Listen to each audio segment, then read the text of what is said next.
مولاي صل وسلم دائما أبدا على حبيبك خير الخلق كلهم.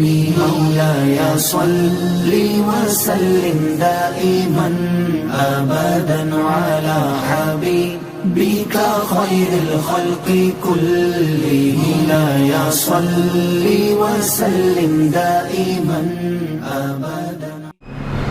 نحمده ونصلي ونسلم على حبيبه الكريم. اما بعد فاعوذ بالله من الشيطان الرجيم. بسم الله الرحمن الرحيم. الذي جاء بالصدق وصدق به اولئك هم المتقون. صدق الله مولانا العظيم. حضرات گرامی، آج آپ محسوس کر رہے ہیں کہ پورے ملک میں ایک کیفیت طاری ہے. اپنا مستقبل سنوارنے کے لیے ہر انسان محنت کر رہا ہے، کوشش کر رہا ہے، فیصلہ کر رہا ہے. یہ تاریخ کا حصہ ہے کہ کچھ سالوں کے بعد قوم کو اپنے مستقبل کا فیصلہ کرنا ہوتا ہے. وہی قومیں بیدار، زندہ اور تابدار ہوتی ہیں جو درست فیصلے کر لیا کرتی ہیں. یاد رکھ لیجیے، ایک ایک کا فیصلہ مستقبل پر اثر انداز ہوگا. اس لیے ہمیں احتیاط کے ساتھ آگے بڑھنا ہے. یہ آپ کا ضمیر کا فیصلہ ہے کہ کس کی طرف فیصلہ جھکنا ہے. میں صرف آپ سے دو باتیں یہ کہنا چاہتا ہوں کہ آج حکومت نہیں ہو رہی کہ پاکستان میں ایک حکومت بننی ہے، اس کے لیے الیکشن ہونا ہے، ووٹ ڈالنے ہیں، کرنا. یہ جب سے انسانیت بنی ہے حکومتیں بنتی آئی ہیں. اچھی حکومت بنتی آئی، بری حکومت بنتی آئی، لیکن دنیا کا کوئی دور حکومتوں سے خالی نہیں ہے. کچھ علاقے ضرور ایسے رہے جہاں قبائلی نظام ہے، جہاں قبائل بستے ہیں، وہ کسی کے تحت میں کام کرنے کو تیار نہیں ہوتے اور قبیلہ قبیلے سے لڑتا رہتا ہے. یہ دنیا کا تاریخ ہے اور عرب کی تاریخ بھی یہی تھی. نبی اکرم صلی اللہ علیہ وسلم جب آئے تھے تو عرب قبائل کی جنگ میں مبتلا تھا. اتنی بھیانک جنگیں ہو رہی تھی کہ خیر ہوتا کہ ملک ہل رہا تھا، لیکن اس کے باوجود ایک نظم اجتماعی موجود تھا کہ کیا کچھ قانون موجود تھے، کچھ ضابطے موجود تھے جن کے ماتحت انسانیت چل رہی تھی. ورنہ ایک انسان کا دوسرے کے انسان کے ساتھ رہنا ہی مشکل ہو جائے، گھر کا گھر کے ساتھ رہنا ہی مشکل ہو جائے اگر کچھ ضابطے مقرر نہ ہو. اگر یہ خیال نہ ہو کہ یہ میرا گھر ہے اور وہ اس کا گھر ہے، مجھے اپنے گھر کی حفاظت کرنی ہے، لیکن اس حفاظت کے ساتھ اس کے گھر کی بھی حفاظت کرنی ہے، کیونکہ اس کا گھر بھی محفوظ رہے تو دنیا کا کوئی نظم نہیں چل سکتا. کوئی انسان زندگی بسر نہیں. پھر تو جنگل کی زندگی ہو جائے گی جہاں جانور بستے ہیں اور جو جس پر طاقتور ہوتا ہے کھا لیتا ہے. لیکن یہ بھی یاد رکھیے، عرب کہتے تھے کہ جانوروں کی زندگی کے بھی کچھ اصول ہوتے ہیں. جانور بھی بے اصول زندگی نہیں گزارتے. سب سے خطرناک جانور بھیڑیا کہا جاتا ہے کہ بھیڑیا ہے جو ظالم ہے. ظلم کے اعتبار سے جانوروں میں بھیڑیا کا نام دنیا کی تاریخ میں مشہور ہے. یورپ میں بھی بھیڑیا ہی ظالم ہے اور مشرق میں بھی بھیڑیا ہی ظالم میں جاتا ہے کہ یہ شیر نہیں ہے لیکن شیر جیسی قوت رکھتا ہے اور ظلم کرتا ہے. لیکن عرب ایک بہت بڑا محدث، بصرے کا محدث کہتا ہے کہ لوگوں ذرا غور کرو، بھیڑیا بھی بھیڑیے کو مارنے سے کبھی کبھی شرم کر لیتا. قانون یہ ہے کہ بھیڑیا پانی جب ہو جائے، کیچڑ ہو جائے زمین پہ تو چل نہیں سکتا، اس کا پاؤں پھسل جاتا ہے۔ وہ خشک زمین پہ دوڑتا ہے، لیکن زمین جب ایسی ہو جائے کہ جہاں پھسلن ہو تو اس کا پاؤں پھسلنے لگتا ہے، اور بھیڑیا یہ سمجھتا ہے کہ اب میں نہیں چل سکتا، اس لیے وہ غاروں میں بیٹھ جاتا ہے۔ وہ انتظار کرتا ہے کہ بارش ختم ہو جائے، زمین گیلی ہونی ختم ہو جائے، پھر باہر نکلے۔ تو کم جنگل میں جتنے بھیڑیے ہوتے ہیں سارے غاروں میں بڑھ جاتے ہیں، ایک ایک غار میں 25 30 بھیڑیے بیٹھ جاتے ہیں۔ اور وہ شاعر یہ کہتا ہے، محدث بصری کہتا ہے کہ کسی نے نہیں سنا کہ وہ ایک دوسرے کو کھا رہے ہیں، کسی نے نہیں سنا۔ لیکن جب بھوک ستانے لگتی ہے، جب بھوک ستانے لگتی ہے انسان، اور جب بھیڑیے کی اپنے اندر ہی تلملانے لگتا ہے کہ کیا کروں، زندگی نہیں ہے، مر جاؤں گا، تو وہ سوچتا ہے، تو وہ ایک دوسرے کو دیکھتے ہیں، کہتے ہیں غار کے ساتھ، دیوار کے ساتھ پشت لگا کر بیٹھے رہتے ہیں اور ایک دوسرے پر نظر رکھے ہوتے ہیں۔ اس میں سے جو بھیڑیا تھک جائے اور آنکھیں بند ہو جائیں، گر جائے، سارے اس پر پل پڑتے ہیں اور اس کو نوچ لیتے ہیں اور کھا لیتے ہیں، اور پھر آرام سے بیٹھ جاتے ہیں۔ پھر جب دوسرا گرتا ہے تو اس کو کھا جاتے ہیں۔ اس طرح پوری بارش میں وہ یہی عمل کرتے رہتے ہیں۔ جو بھیڑیا بارش کے بعد بھی غار سے باہر زندہ آ جائے اسے گرگے بارہ دیدہ کہتے ہیں، کہ یہ وہ بھیڑیا ہے جس نے ساری بارش دیکھ لی ہے اور پھر بھی زندہ۔ ایسے انسان کو بھی کہتے ہیں جو سارے حالات کے باوجود زندہ رہے، اسے گرگے بارہ دیدہ محاورتاً کہتے ہیں۔ ابن لنکک بصری کہتے ہیں کہ یعاف الذئب یاکل اللحم ذئب، کہتا ہے ایک بھیڑیا بھی کھلی آنکھ ہو تو دوسرے بھیڑیے کو نہیں کھاتا، وہ دیکھتا ہے کہ یہ آنکھیں بند کرے تو کھا، کھلی آنکھ پہ وہ حملہ نہیں کرتا۔ تو لیکن ہماری حالت کیا ہے؟ یعاف الذئب یاکل اللحم ذئب، ایک بھیڑیا دوسرے بھیڑیے کا گوشت کھانے سے ڈرتا رہتا ہے کہ اس کی آنکھ کھلی ہے، یہ مجھے دیکھتا ہے، شرم آتی ہے اسے کھانے میں کہ یہ مجھے دیکھ رہا ہے اور میں اسے دیکھتے حملہ کر رہا ہوں۔ اور کہا لیکن لوگوں سوچو تو صحیح، یاکلوا بعضنا بعضا عیانا، ہم کھلی آنکھ ایک دوسرے کو کھا رہے ہوتے ہیں، ہم کھلی آنکھ ایک دوسرے کو کھا رہے ہوتے ہیں۔ سوچو تو صحیح کہ جس کو سب سے بڑا ظالم کہتے ہو وہ بھی آنکھ کی شرم رکھتا ہے، اور ہاں تو آنکھوں کی شرم بھی مٹ جاتی ہے۔ تو کہا کیا ہے؟ سوچو تو صحیح کہ کتنا ظالم ہو جاتا ہے انسان، کتنا ظلم کرنے لگتا ہے، اور دعویٰ یہ ہوتا ہے کہ میں انسان ہوں، میں انسانیت کا علمبردار ہوں، میں اخلاقیات کا ماہر ہوں، یہی دعوے کرتے رہتے ہیں۔ یاد رکھیے نبی اکرم صلی اللہ علیہ وسلم نے فرمایا تھا کہ معاشرہ قائم تبھی رہتا ہے جب ایک کا طاقتور ہاتھ جو عدل و انصاف سے اٹھے وہ ظالم کے ہاتھ کو روک لے، نہ رکے گا تو معاشرہ تباہ ہو جائے گا۔ یہ معاشرہ نہیں، فرمایا برائی دیکھو تو روکنے کی کوشش کرو، قوت کے ساتھ پوری طاقت استعمال کرو، اور اگر طاقت نہیں ہے تو زبان سے کہو کہ یہ برا کام ہے، زبان سے کہو یہ برا کام ہے۔ اور فرمایا اگر اتنی ہمت بھی نہیں رکھتے ہو تو دل سے نفرت ضرور کرو کہ یہ برا کام کرنا۔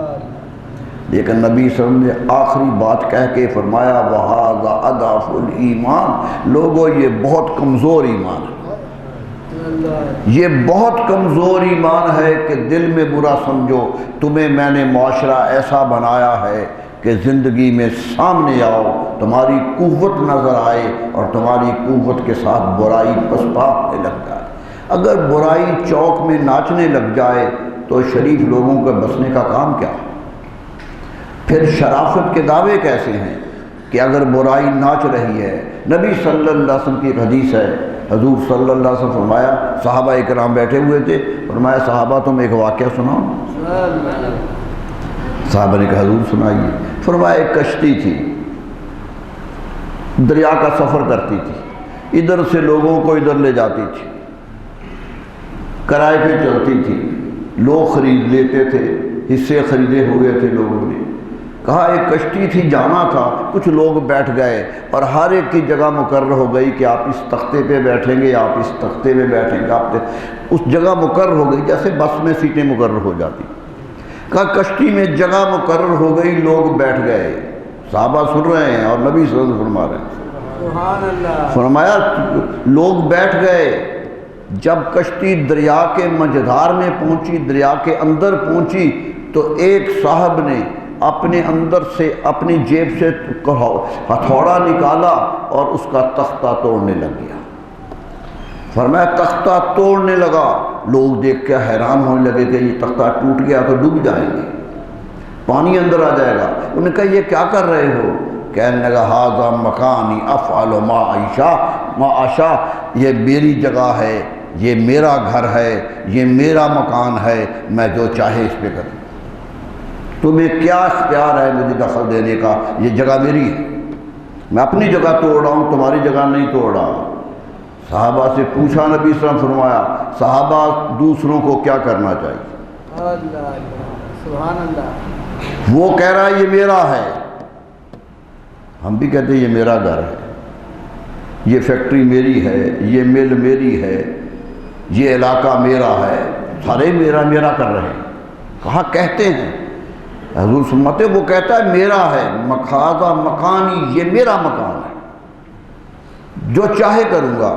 فرمایا صحابہ فیصلہ کرو کیا کرنا چاہیے باقیوں کو؟ صحابہ نے کہا حضور آپ ہی فرما دیجئے۔ فرمایا ان ترکوہ ہلاک و ہلاکو، اگر لوگوں نے چھوڑ دیا کہ اس کا گھر ہے جو چاہے کرے، وہ بھی ہلاک ہو جائے گا اور سارے ہلاک ہو جائیں گے، سارے مر جاؤ گے، سارے ختم ہو جاؤ گے اگر چھوڑ دیا کہ یہ اس کی جگہ جو چاہے کرے۔ وَإِنْ أَمْسَكُوهُ نَجَا وَنَجَاؤ، اور اگر آگے بڑھ کے ہاتھ پکڑ لیا اور طاقت سے ہاتھ روک دیا کہ زمین پہ نہیں پڑنے دیں گے تو وہ بھی بچ جائے گا اور تم بھی بچ جاؤ گے۔ ایک سبق دے دیا، بتا دیا کہ معاشرے میں ظلم کرنے والا، معاشرے میں زیادتی کرنے والا حق رکھتا ہے باقیوں کے لیے کہ باقی اس کا ہاتھ تھام لے، ہاتھ پکڑ لے، اور یہ اس پر ظلم نہیں ہوگا، یہ اپنا بچاؤ بھی ہوگا اور اس کا بچاؤ بھی ہوگا، وہ بھی مرنے سے بچ جائے گا۔ کیونکہ یاد رکھ لیجئے کہ محاورہ یہی ہے کہ جو کسی کے لیے گڑھا کھودتا ہے آخر اس میں خود گرتا ہے، خود گرتا ہے۔ تاریخ عالم گواہ، تاریخ عالم کا ورق گواہی دے رہا ہے کہ کبھی ظالم ظلم انتہا پر پہنچے، فرمایا عرب کہتے تھے ظلم کی چراگاہ آخر بے آباد ہو جایا کرتی ہے، آخر بے آباد ہو جایا کرتی ہے، پھلتی وہی ہے جو رحم و کرم کی چراگاہ ہوا کرتی ہے، رحم و کرم کی چراگاہ۔ ایک بزرگ جس کا نہ گھر ہے، نہ گھاٹ ہے، نہ پانی پینے کو ہے، وہ بھوکا پیاسا ہے، لیکن معاشرے کے لیے مفید بن کر رہ رہا ہے، وہ چلا بھی جائے، صحرا میں بھی مر جائے تو لوگ اس کے ہاں سلام کرنے کو حاضر ہو جاتے ہیں، تلاش کر لیتے ہیں کہ یہ تھا جو محسن انسانیت تھا۔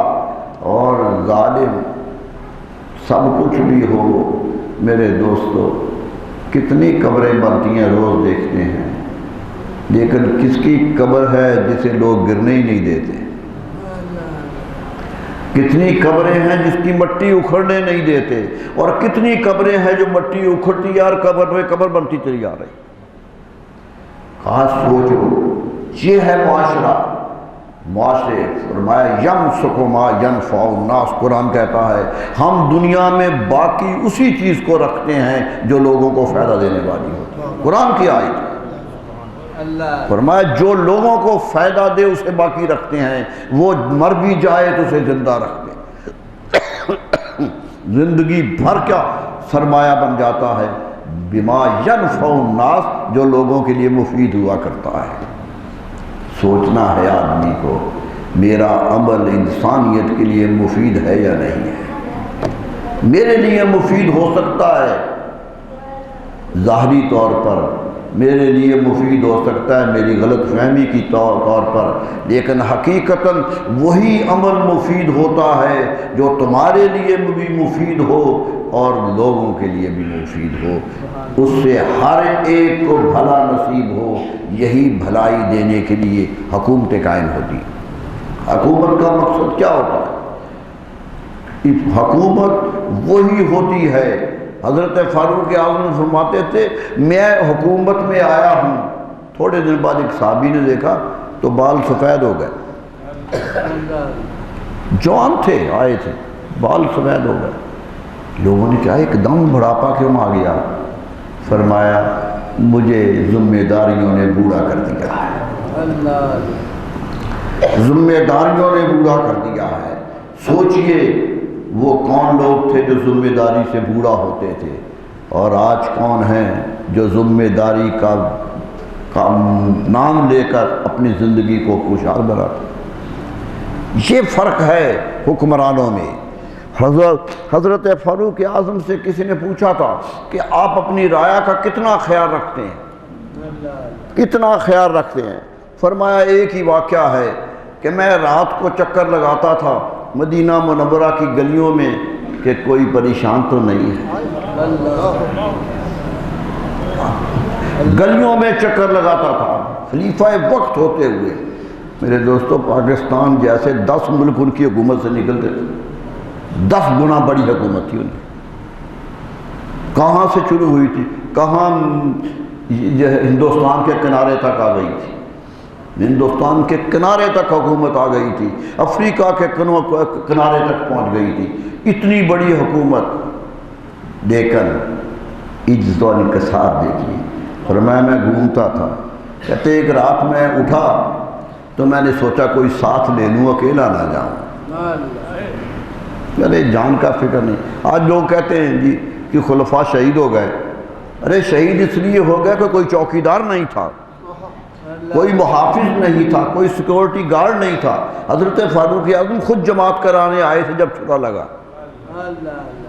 حضرت علی کرم اللہ اندھیرے میں مسجد کوفہ میں داخل ہوئے تھے، اندھیرا تھا اس وقت، آئے تھے اور کہہ رہے تھے لوگوں نماز پڑھنے آ جاؤ، آوازیں دے رہے تھے، تو پیچھے تلوار ماری اس نے۔ گارڈ ہوتے، سیکورٹی ہوتی تو کون مار سکتا تھا؟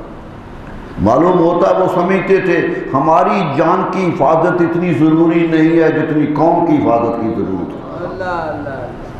یہ تھا مشن ان کا کہ ہماری حفاظت ہو نہ ہو، ہم شہید ہو جائیں تو اللہ کے ہم مقبول ہو جائیں گے، مرتبہ مل جائے گا، لیکن نیکی کرتے ہوئے جانا ہے۔ کہتے میں گیا حضرت عبد الرحمن بن عوف رضی اللہ کے گھر، کیا نام ہے؟ رسول اللہ صلی اللہ علیہ وسلم نے کہا تھا میری امت کا امین ہے، امین الامت لقب دیا تھا نبی صلی اللہ علیہ وسلم نے۔ اتنے بڑے صحابی ہیں۔ کہتے میں ان کے گھر گیا، رات کو اٹھا، خلیفہ وقت ہیں، طاقت ہے، جن کی جنبش قلم سے دنیا کے تختے ہل جاتے ہیں۔ دروازے پہ گئے، دستک دی، ایک لونڈی دروازہ کھولنے آئی، ایک عورت تھی جو آئی، بچی تھی جوان، دروازہ کھولا، پوچھا عبد الرحمن کہاں ہے؟ کہا اندر ہیں، آپ آ جائیے۔ اس نے پہچان لیا کہ فاروق اعظم ہیں۔ کہا آپ آ جائیے لیکن ذرا ٹھہر کے آئیے، میں پردے میں چلی جاؤں۔ یہ تھا معاشرہ، یہ تھا معاشرہ اس دور کا کہ ایک لونڈی بھی کہہ رہی ہے خلیفہ وقت کو کہ آپ ٹھہر جائیے، اندر نہ آئیے جب تک میں پردے میں نہ چلی جاؤں۔ یہ پیغام تھا۔ کہتے میں ٹھہر گیا، وہ چلی گئی تو میں اندر گیا تو دیکھا حضرت عبد الرحمن بن عوف نفل پڑھ رہے، نماز میں کھڑے ہیں۔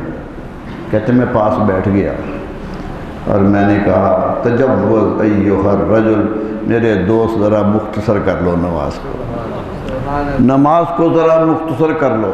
معلوم ہوتا ہے خلیفہ وقت اگر جاگ گئے ہیں تو امیر الامت بھی رب کے حضور حاضر ہے، سجدوں میں ہے سارے کے سارے۔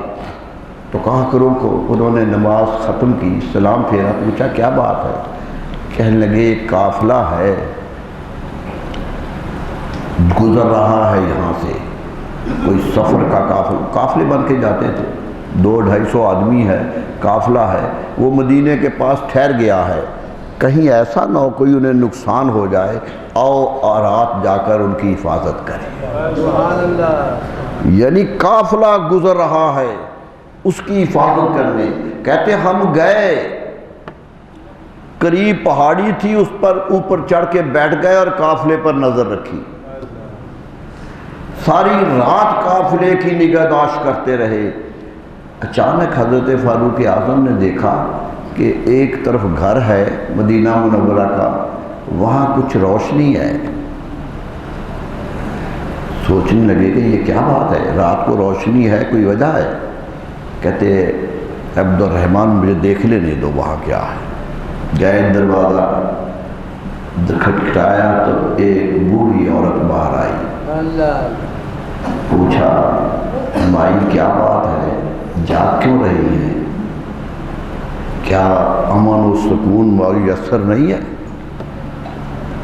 حکومت کا کام ہوتا ہے عوام کے لیے ایسا ماحول پیدا کرے کہ وہ امن کی نیند سوئے، سبحان اللہ، سکون سے سوئے۔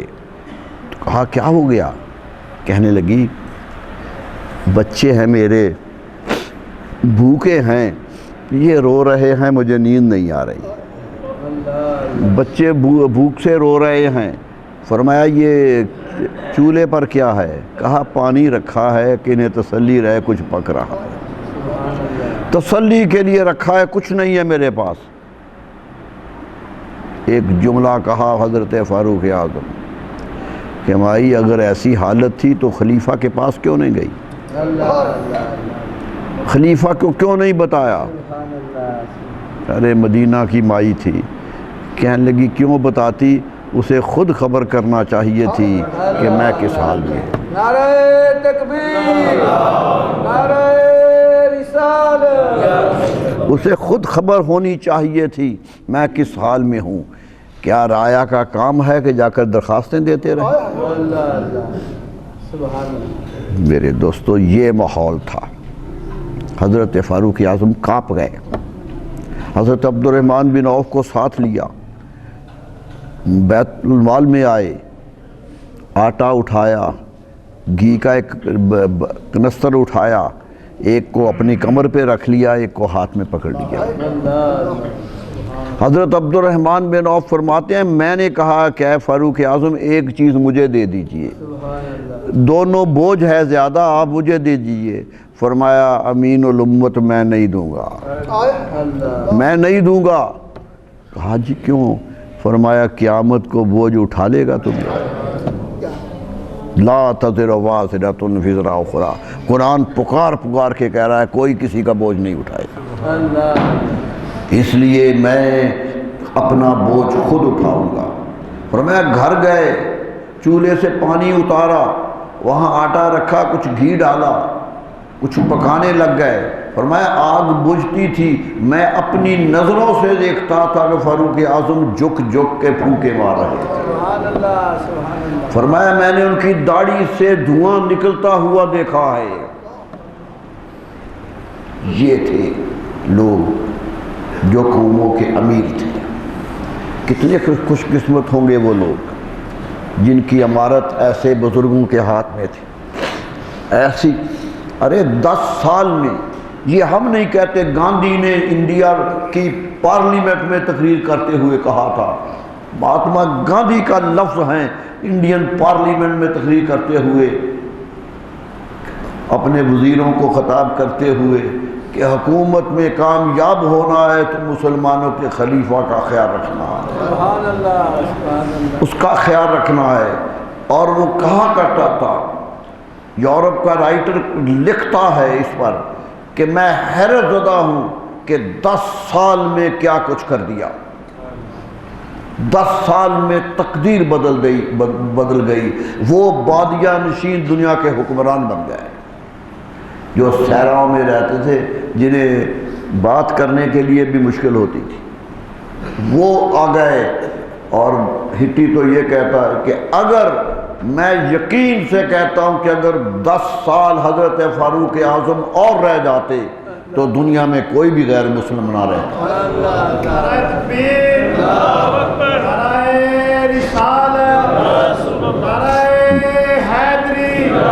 میرے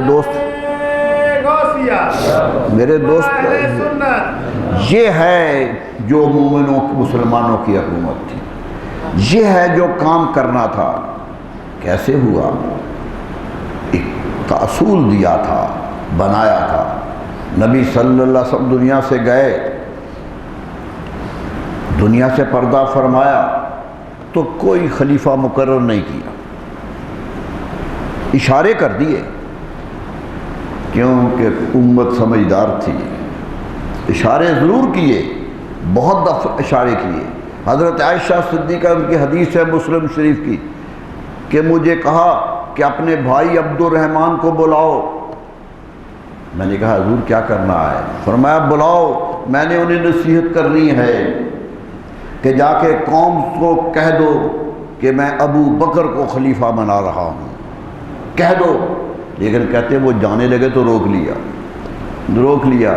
فرمایا نہ جاؤ، نہ کہو قوم سے، کیونکہ مجھے یقین ہے کہ اللہ اور اللہ کا رسول اور مسلمان ابو بکر کے سوا کسی پہ راضی نہیں ہوں گے.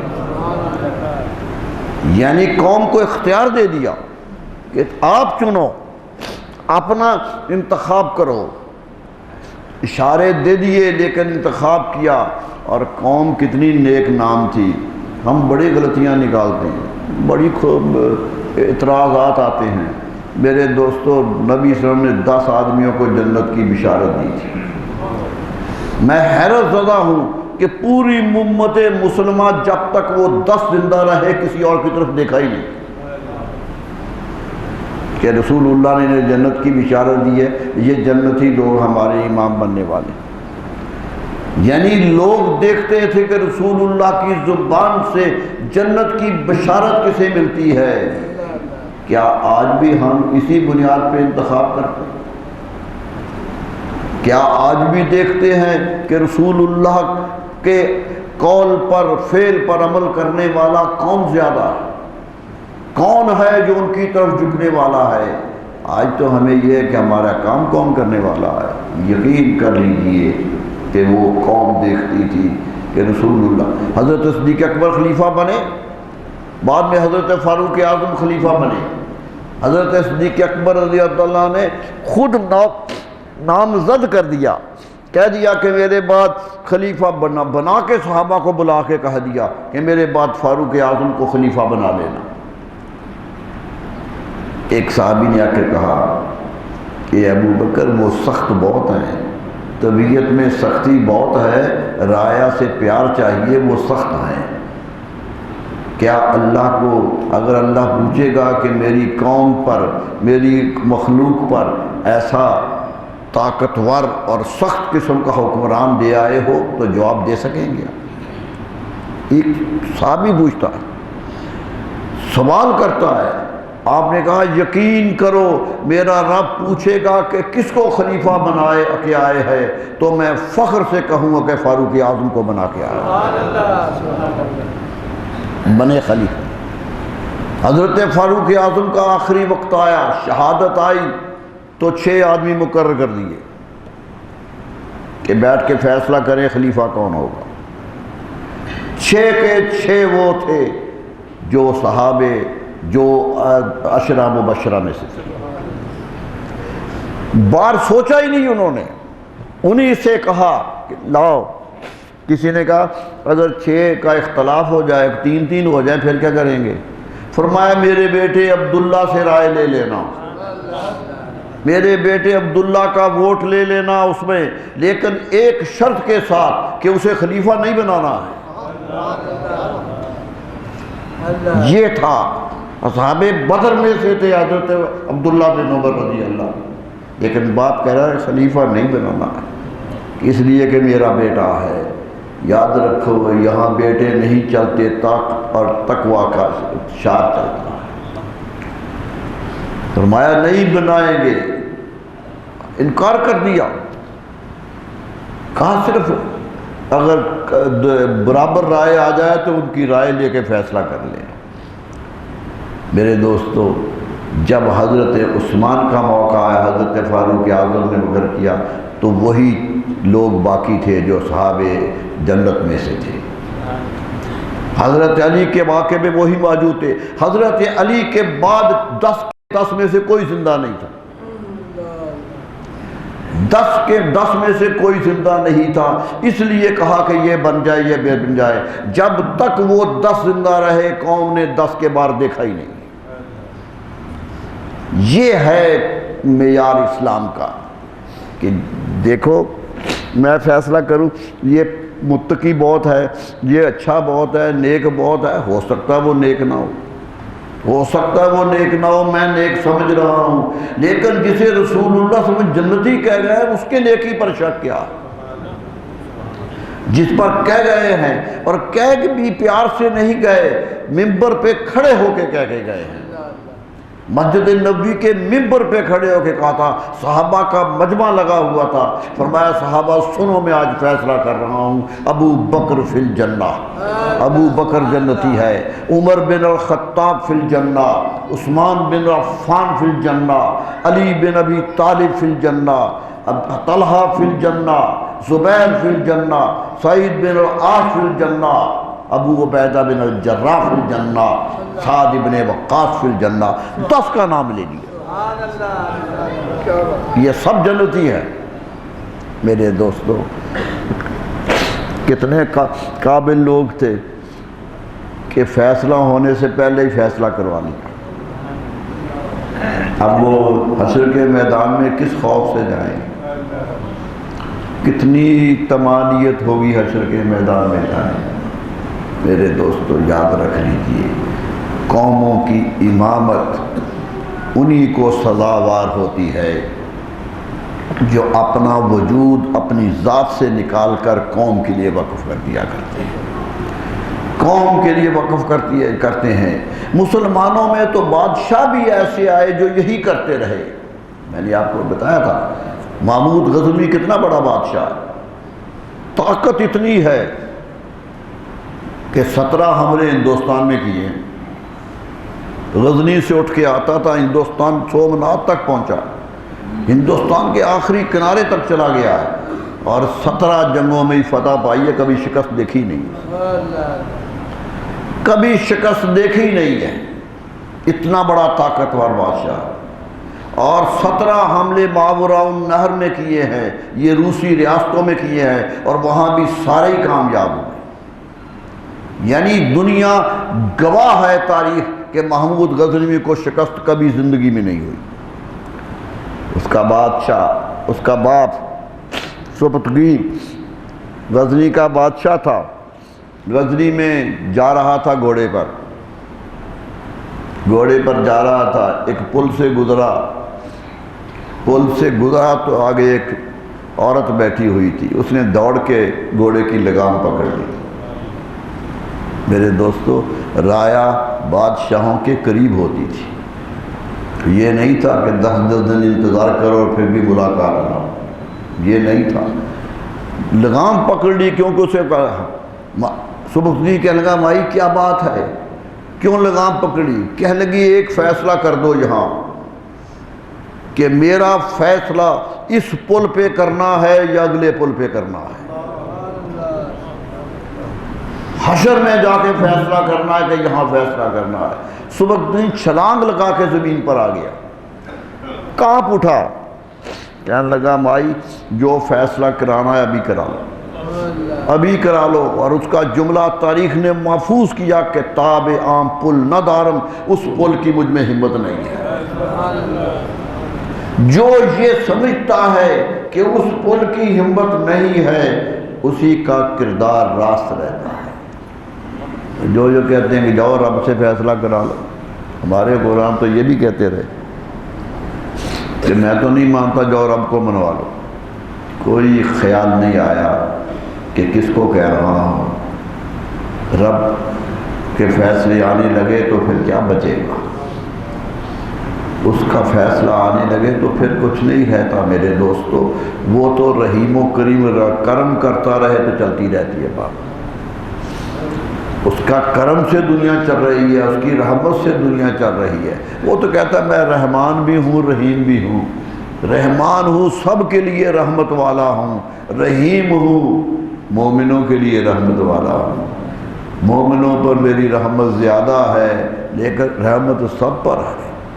حضور صلی اللہ علیہ وسلم سے پوچھا تھا صحابہ نے، مسلم کی حدیث ہے کہ یا رسول اللہ یہ رحمان اور رحیم دو لفظ آئے ہیں کہ رحمان کا معنی بھی رحم کرنے والا، رحیم کا معنی بھی رحم کرنے والا، معنی تو ایک ہی ہے، معنی میں فرق نہیں ہے، دونوں رحمت سے نکلے ہیں، دونوں ایک لفظ ہیں، صرف وزن مختلف ہے اور دونوں مبالغہ ہے، دونوں میں جاتی ہے بہت رحم کرنے والا۔ تو فرق کیا ہے؟ فرمایا الرحمن الرحمن الدنیا والرحیم رحیم الآخرہ۔ فرمایا رحمان بن کے وہ دنیا پہ رحم کرتا ہے اور رحیم بن کے وہ آخرت میں مومنوں پہ رحم کرتا ہے۔ دنیا کی رحمت سب پر ہے، جو محنت کرتا ہے اسے دیتا ہے، خواہ کافر ہو یا مومن ہو۔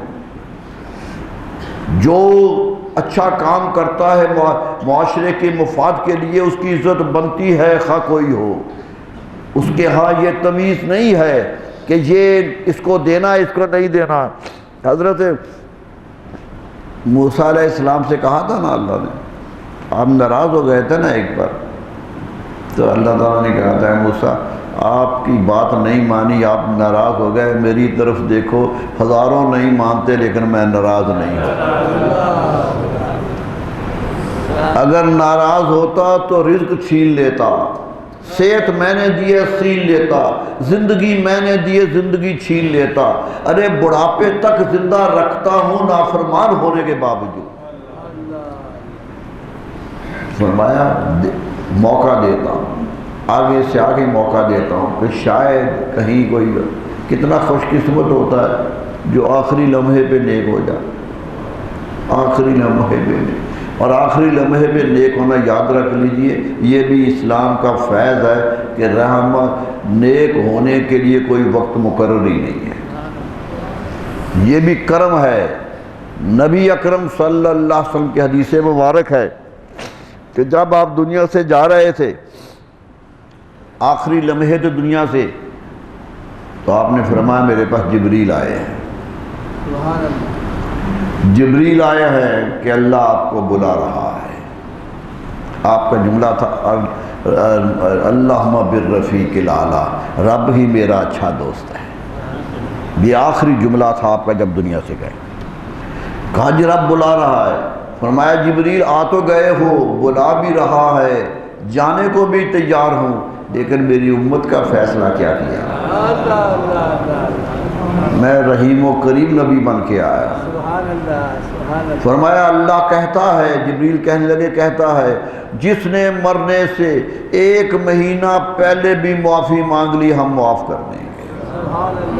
فرمایا جبریل مہینہ بڑا ہوتا ہے، پھر آئے، ہفتہ کہا، دن کہا، حدیث بہت لمبی ہے کہ کہتے رہے، اور آخری جملہ یہ تھا کہ یا رسول اللہ رب کہتا ہے کہ سانس اکھڑ جائے، زبان بند ہو جائے، کچھ نہ منہ سے کہہ سکے، اپنا اشارے تک نہ کہہ سکے، اس وقت بھی اگر دل سے نادم ہو جائے گا تو ہم بخش دیں گے۔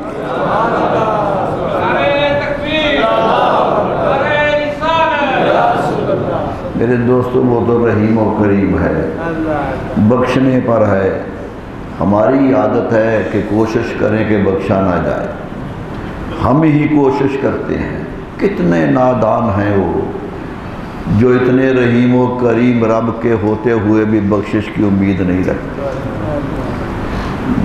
میرے دوستو صد شکر کہ ہستہ میانے دو کریم، شیخ سعدی نے کہا فرمایا ہزار شکر ہے رب کا کہ دو کریم ہمارے کے درمیان ہم رہتے ہیں، ہمارا رب بھی کریم ہے، ہمارا رسول بھی کریم ہے، صد شکر کہ ہستے میانے دو کریم، صد شکر یہ ہے کہ دو کریموں کے درمیان بس رہے ہیں۔ میرے دوستو اتنا کریم نبی ملے اور پھر بھی اطاعت نہ ہو، پھر بھی ان کی بات نہ مانی جائے، تو بتائیے پھر انسان چاہتا کیا ہے، انسان کا انجام کیا ہے؟ سوچ لیجئے میرے دوستو، کوشش کیجئے کہ زندگی میں ان کے کہے پر عمل کریں۔ میرے دوستو جو آج حکمران بننے جا رہے ہیں انہیں بھی یہ سوچ لینا چاہیے کہ ان کا عمل اللہ کے ہاں کیسا ہے، ان کی پکڑ بھی زیادہ ہے، ان کا احتساب بھی زیادہ ہے، ان کا حساب و کتاب بھی مشکل ہے۔ کیوں کہ ان کا ایک آدمی زندگی میں بستا ہے، اپنی زندگی گزار کے چلا جاتا ہے، اپنی زندگی کا حساب دے دیتا ہے۔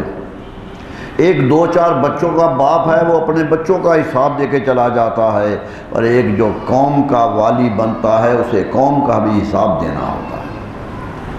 قوم کا بھی نامعلوم آہیں کہاں سے اٹھتی ہیں، نامعلوم بددعائیں کہاں سے اٹھتی ہیں۔ آج سوچنا ہے کہ آگے کس کو بڑھنا ہے۔ میرے دوستو اسلام نے تو بڑا سیدھا راستہ بتا دیا تھا۔ یہ یورپین بھی کہتے ہیں کہ اسلام وہ واحد مذہب ہے جس نے حکمرانی کے لیے شرائط مقرر کی ہیں، نامزد نہیں کیا، نامزد نہیں کیا کہ اس کو بننا ہے۔ ارے بیٹے کو نہیں کہا، حضرت علی کو نہیں کہا، کہتے رہے، بلکہ جہاں شک ہو سکتا تھا وہاں روک دیا۔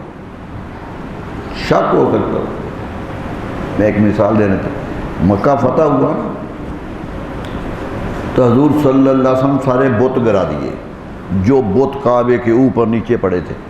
کچھ بت کعبے کے بہت اونچے تھے، جہاں ہاتھ نہیں پہنچتا تھا، آپ کی جو چھڑی ہاتھ میں پکڑی تھی وہ نہیں پہنچتی تھی، تو آپ نے حضرت علی کرم اللہ وجہہ کو بلایا، تو فرمایا علی میرے کندھے پہ سوار ہو جاؤ اور یہ بت گرا دو، میرے کندھے پہ سوار ہو کے بت گرا دو۔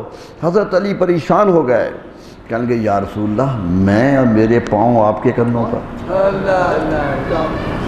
یا رسول اللہ مجھ سے نہیں ہوگا، مجھ سے یہ نہیں ہوگا، آپ میرے کندھوں پہ سوار ہو جائیں، گرا دیں۔ محبت کی بات تھی، ایک عقیدت کی بات تھی، لیکن نبی صلی اللہ علیہ وسلم نے وہاں ایک مسئلہ حل کر دیا، فرمایا علی تو میرا بوجھ نہیں اٹھا سکے گا،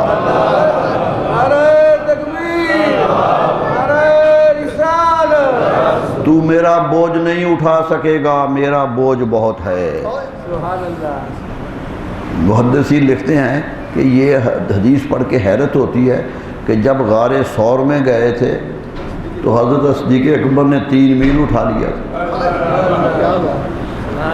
وہاں تو نہیں کہا کہ ابو بکر تو میرا بوجھ نہیں اٹھائے گا، فیصلہ کر دیا کہ میرا بوجھ ابو بکر نے اٹھانا ہے، اور حضرت علی نے تو حضرت عثمان کا بوجھ اٹھانا ہے۔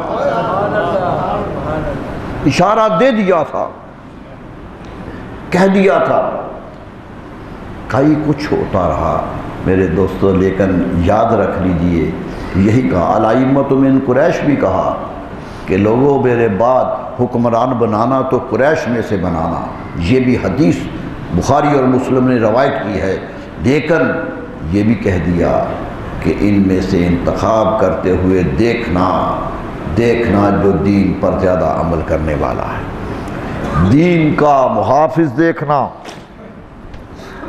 یہ بھی نہیں کہ بہت بڑا نمازی ہو، پرہیزگار ہو، یہ اسلام کے فرائض میں سے ہے۔ حکمران کو دیدہ ور بھی ہونا چاہیے، حالات کا تقاضے بھی سمجھنے چاہیے، ملک کے درمیان رہنا ہے، غیروں کے درمیان رہنا ہے۔ حضرت فاروق اعظم کے زمانے میں کئی حکومتیں غیر مسلموں کی بھی تھیں جن کے سامنے رہنا تھا، جن کے زمانے میں ان کا ساتھ گزارنا تھا، اور حضرت فاروق اعظم نے کیا اس کا عمل۔ کسی کو ایک عجیب بات ذہن میں آئی، کسی غیر مسلم کو تنگ ہی نہیں کیا، پوری حکومت کا وعدہ تھا۔ بلکہ حیرت یہ ہے کہ جو خراج کا افسر تھا، جو پیسے کا وزیر خزانہ تھا حضرت فاروق اعظم کے زمانے میں، وہ یہودی تھا، مقرر کر دیا، کسی کو محروم نہیں کیا، رایا کو خواہ وہ مسلمان ہوئی یا نہیں ہوئی اس کو اپنے حق دیے۔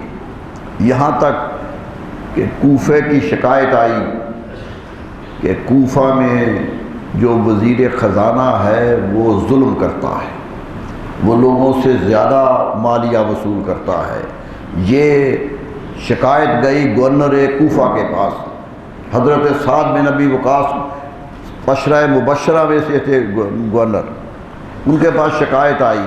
وہ کہنے لگے کہ شکایت تو تم کرتے ہو لیکن وہ لائق بہت ہے، بہت بڑا لائق ہے، اور اس کا متبادل میرے پاس کوئی نہیں ہے، اس لیے میں مجبور ہوں اسے حکمران بنانے کی۔ انہوں نے کہہ دیا، لوگوں کو شکایت ختم نہ ہوئی، وہ دربار فاروقی میں چلے گئے، مدینہ منورہ آ گئے کہ حضرت فاروق اعظم کے پاس یہ شکایت ہے۔ تو آپ نے خط لکھا حضرت سعد کو کہ اس یہودی کو ہٹا کر کوئی اور لگا دو، لوگوں کو شکایت ہے اس لیے ہٹا دو۔ انہوں نے پھر وہی خط لکھا کہ وہ اس کا متبادل نہیں ہے، اس جیسا لائق میرے پاس کوئی نہیں ہے، وہ جانتا ہے کام کو، اس لیے میں نے لگایا ہے۔ حضرت فاروق اعظم نے جواب میں ایک لفظ لکھ کے بھیج دیا، اللہ، یہ تھا حکمرانی کا طریقہ۔ ایک لفظ لکھا، مات الیہودی عمر فاروق، سمجھو آج یہودی مر گیا ہے، کیا کرو گے؟ اگر آج وہ مر جائے تو ڈھونڈو گے متبادل، اس کے جگہ کوئی ڈھونڈو گے تو آج کیوں نہیں ڈھونڈتے؟ ایک جملہ لکھا، مات الیہودی، یہودی مر گیا۔ حضرت سعد بن وقاص جب یہ خط ملا فوراً بدل دیا، سمجھ گئے کہ بات کیا ہے۔ میرے دوستو، کسی سے ظلم نہیں کیا، کسی کو کمتر نہیں جانا، اسلام کی دعوت دی ہے اور اسلام کا جبر نہیں کیا ہے۔ یہ نہیں ہے کہ مسلمان حکومت جبر کرتی ہے، بلکہ تاریخ تو یہ کہتی ہے، ڈاکٹر حمید اللہ نے تو اس پر پورا تھیسس لکھ دیا کہ دنیا میں کوئی حکمران کسی مذہب کا آیا ہو، غیر مذہب اتنے خوشحال نہیں رہے ہیں جتنے مسلمان حکومت میں رہے۔ ان کے تو رعایتیں ہی بہت دی گئی ہیں۔ میرے دوستو، یہی تھا۔ سوچئے، جو غیروں کے لیے مہربان تھے، اپنوں کے لیے کیا ہوں گے؟ اپنوں کے لیے کیا کیا ہوں گے؟ آج ہمیں سوچنا ہے۔ اللہ کرے قوم درست فیصلے کر لے، ایسے حکمران آ جائیں۔ یاد رکھ لیجئے، ایک اچھا حکمران قوم کی تقدیر بدل دیا کرتا ہے، قوم کی تقدیریں بدل جایا کرتی ہیں، قوم مختلف ہو جایا کرتی ہے ساری قوم۔ حضرت عمر بن عبدالعزیز خلیفہ بنے تھے، چند سال رہے، تھوڑا سا عرصہ خلیفہ بنے تھے۔ پہلے خلیفوں پر اعتراض ہے کہ وہ ٹھیک نہیں کام کر رہے تھے، تاریخ نے ان کے خلاف بڑی چارج شیٹ لگائی ہوئی ہے۔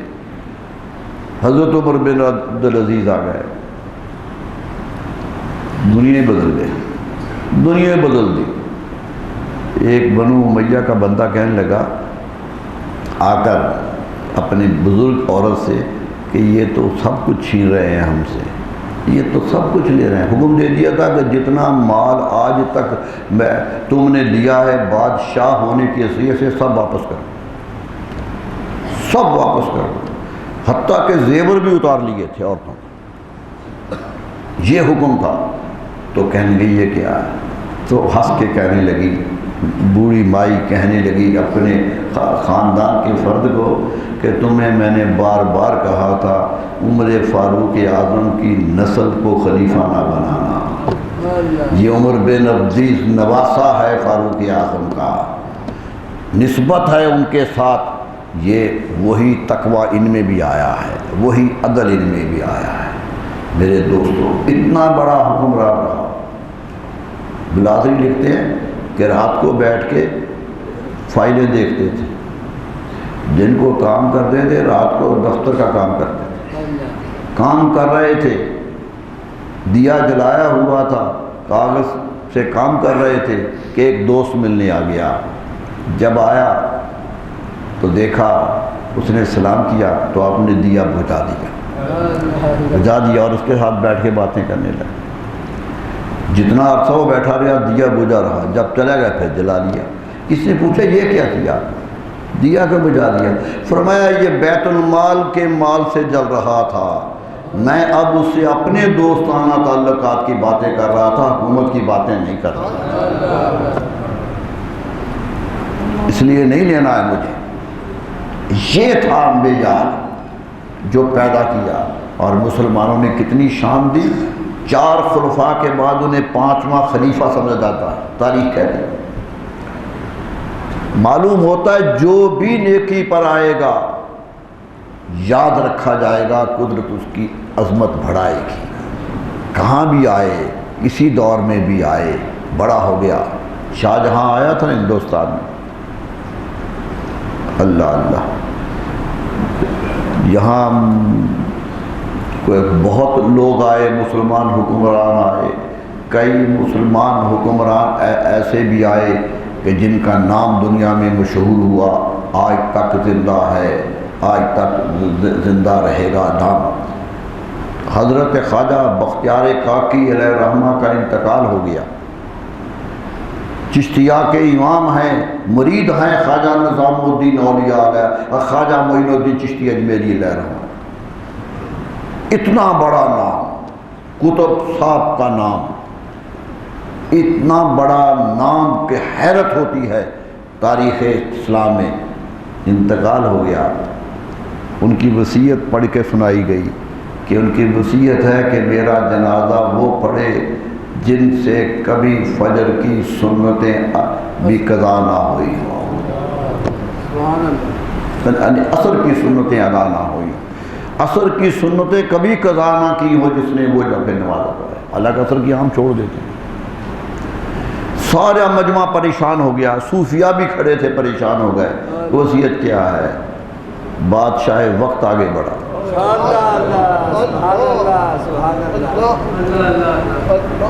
آگے جنازہ پڑھایا. فرمایا حضرت صاحب جاتے جاتے میرا بھید کھول گئے.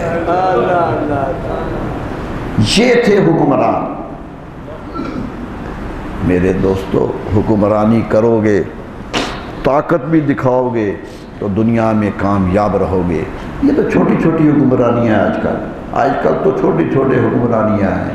ان پر ہی اللہ کو بھول جاتے ہو تو پھر بڑی ہو جائے تو کیا کرو گے.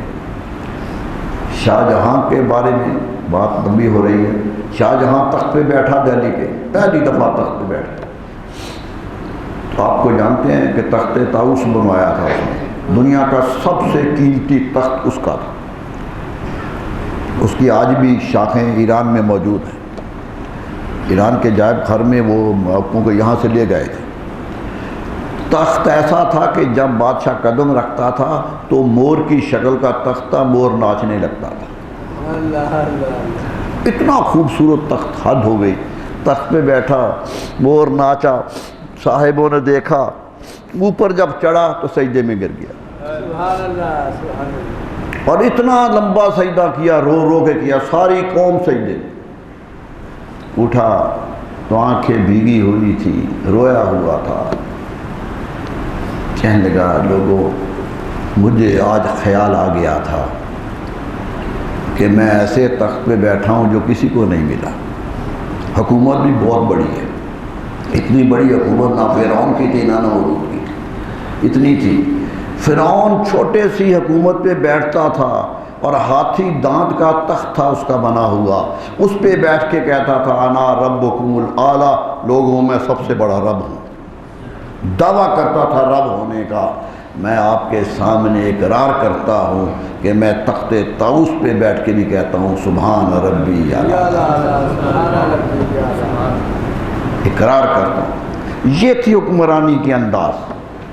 یہ تھی، خامیاں تھی بعض، لیکن عمومی طور پہ قوم کے لیے مفید ہونا یہی سب سے بڑی کامیابی کا دلیل تھی۔ دعا کیجیے کہ کل جو فیصلہ قوم کرے کچھ اسی قسم کا حکمران قوم کو مل جائے، کوئی ایسے آدمی سامنے آ جائے جو قوم کی مشکلات کا ازالہ کرتے۔ آج پاکستان بہت سی دلدلوں میں پھنسا ہوا ہے، بہت مشکلات میں ہے، دنیا میں سب سے زیادہ کرپٹ ملک سمجھا جا رہا ہے، دنیا میں سب سے زیادہ توہین امیز سلوک ہو رہا ہے۔ کبھی ہوتا تھا بادشاہ آئے تو لوگ استقبال کرتے تھے، یہاں وزیر جائیں تو جوتا اتار کے دیکھتے ہیں کہ یہ کوئی سامان تو نہیں لے کے آ گیا۔ یعنی یہ توہین دنیا میں ہو رہی ہے۔ کاش ایسے لوگ آ جائیں جو ملک کا نام روشن کریں۔ ہم اس ملک کو رسول اللہ صلی اللہ علیہ وسلم کے حکم کے مطابق چلتا ہوا دیکھنا چاہتے ہیں۔ ہماری خواہش یہ ہے، کوئی دنیا کی لالچ نہیں ہے، کوئی سفارش کی لالچ نہیں ہے، یہی تھا کیونکہ ہمیں پاکستان بنتے ہوئے ایک پیغام دیا گیا تھا جو آج تک ہمارے کانوں میں گونج رہا ہے۔ مولانا ظفر علی خان نے تقریر کرتے ہوئے مسلم لیگ کے جلسے میں بولتے ہوئے تاریخ پاکستان جب چل رہی تھی تو ایک شعر کہا تھا جو آج تک ہماری سماعتوں کی کیا مرکز بنا ہوا ہے کہ لوگوں تمہیں لے جا کے مکہ سے مدینہ میں بسایا تھا۔ رسول اللہ صلی اللہ علیہ وسلم مکے سے مدینے لے گئے تھے، تمہیں لے جا کے مکہ سے مدینہ میں بسایا تھا، سمجھ لو اس نئی بستی کو پاکستان کہتے ہیں۔ سبحان اللہ، سبحان اللہ، سبحان اللہ۔ سمجھ لو اس نئی بستی کو پاکستان کہتے ہیں۔ یہ پاکستان ہم نے دیکھا تھا، اس کی خواہش کی تھی، حکمرانی کی خواہش نہیں کی تھی۔ اللہ کرے یہ وطن عزیز انہی لائنوں پہ چلے، اسی طریقے سے آگے بڑھے اور کل کا دن قوم کے مفاد میں فیصلہ کن دن ہو جائے۔ اللہ تعالیٰ سب پہ رحم فرمائے۔